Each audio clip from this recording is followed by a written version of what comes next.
Hey, it's Lindsay. Welcome to your nutrition plan. Today we are going to talk about what do I eat? It is a question Michelle and I get all the time, and our goal is to really create some clarity and some confidence around your food choices and reduce a little bit of that stress as well. Before we begin, what is nutrition? You can ask yourself that question as well. At its core, nutrition is the science of how food affects the body. So these are nutrients that basically equal chemical substances that are found in your food. Once they enter into the body, they play a certain role. Speaking of nutrients, many of you have heard of your macros.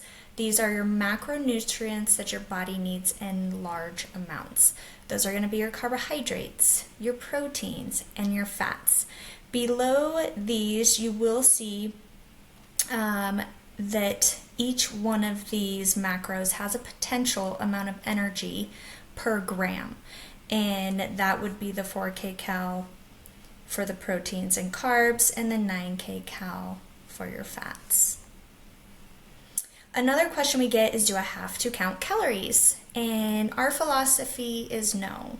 You do not necessarily have to count calories to, manage your weight, to feel good, to have energy, or anything like that. What we really want to focus on is whole, nutrient-dense foods. More balanced meals, mindful eating, listening to your hunger cues, and staying hydrated. So what is whole foods-based nutrition? You may have also heard of this before, and what it is it's basically food in its whole form. It's not specific to any type of diet. It's not like a fad or a trend. It is food that's minimally processed. Think one ingredient type of foods, right?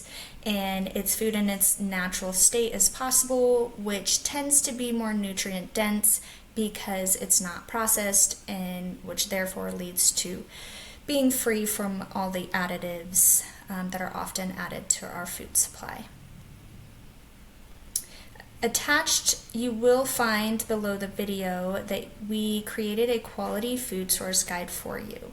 And this is basically whole foods based nutrition that includes your carbohydrates, such as your vegetables and your fruit, clean protein, so this can be your animal-based protein, whole grains, your beans and legumes, nuts, seeds and nut butters, herbs and spices, your healthy fats and oils, any extras such as like broths and things like that, filtered water, and your natural sweeteners. So the cool thing about this guide is sometimes you don't have to necessarily guess, well, is this good for me? Is this bad for me? But also, one thing that we do want to note is that, what makes one person feel good might not make another person feel good.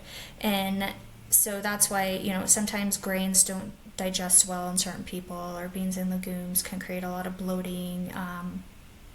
Sometimes even there's vegetables that irritate people's digestive system. So it isn't saying that this is the perfect, like every food is a go for everybody, but it is a great guide to take a glance at, to get ideas of maybe foods you haven't tried in a while, to create some variety, and to really stick to that whole foods-based nutrition.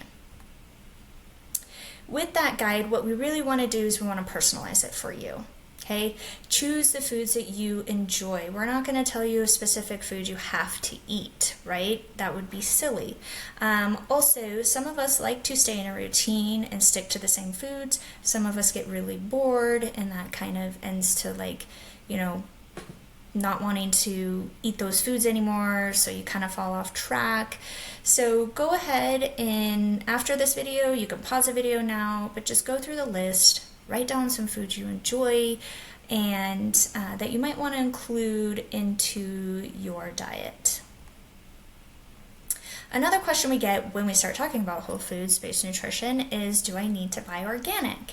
And yes, we know that sourcing matters, but it should never be a barrier to eating whole foods. And eating whole foods should feel accessible and not stressful. So do we want you stressing about it? No. We want you to to do the best you can. If cost is a concern, you can go conventional, and that is okay. We want to prioritize real whole foods whenever possible, and that is the main point. So what are we going to do? We're going to use what's available to us and just do the best that we can.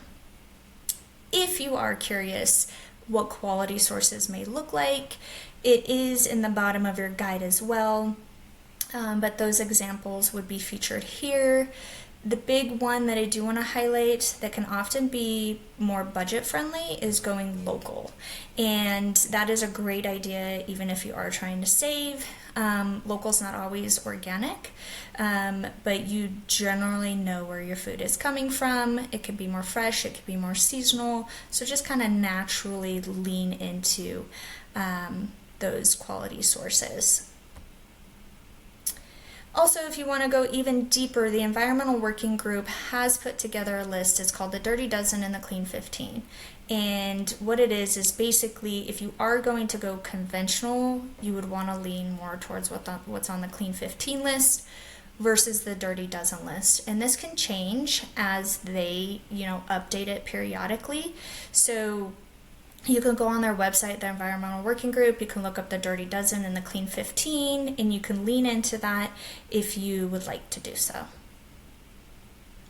So when we are shopping for whole foods-based nutrition, a few reminders that we want to point out when you're in the grocery store is that one, your fruits and your vegetables don't always have to be fresh. Frozen is totally fine.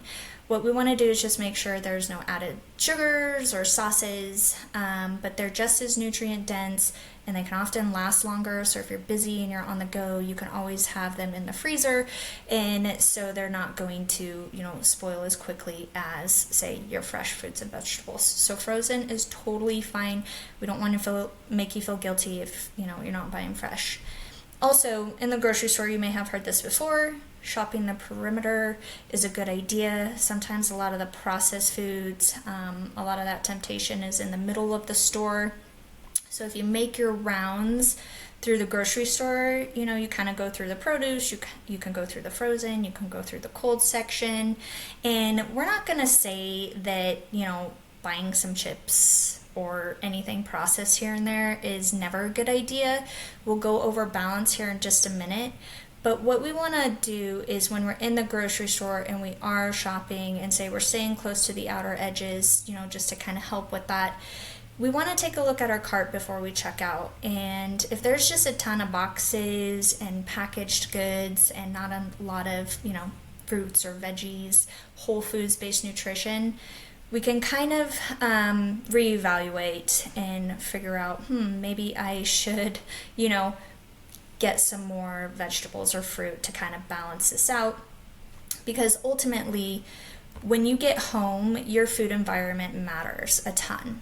And there's jokes about this, and I do the same thing.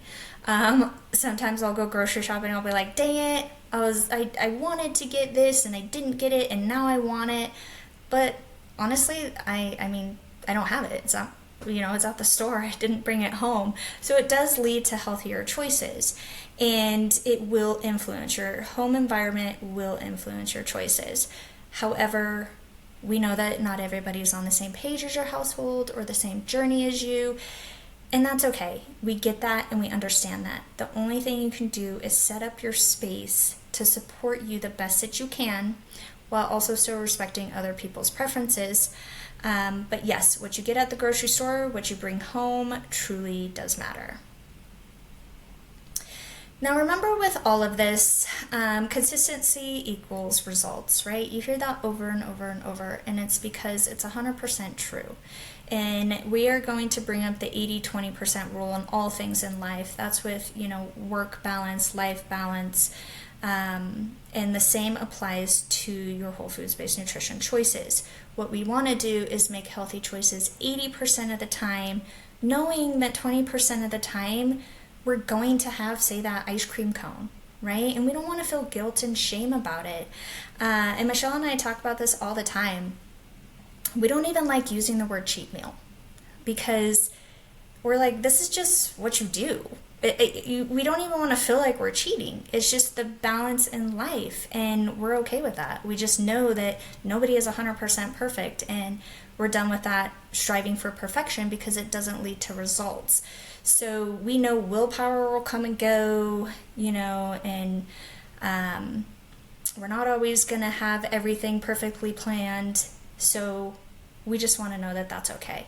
And if we're too rigid, it could lead to falling off track. And definitely that's not sustainable. So we want to prevent burnout, and we want to create some consistency in your health journey. Before we're done for today,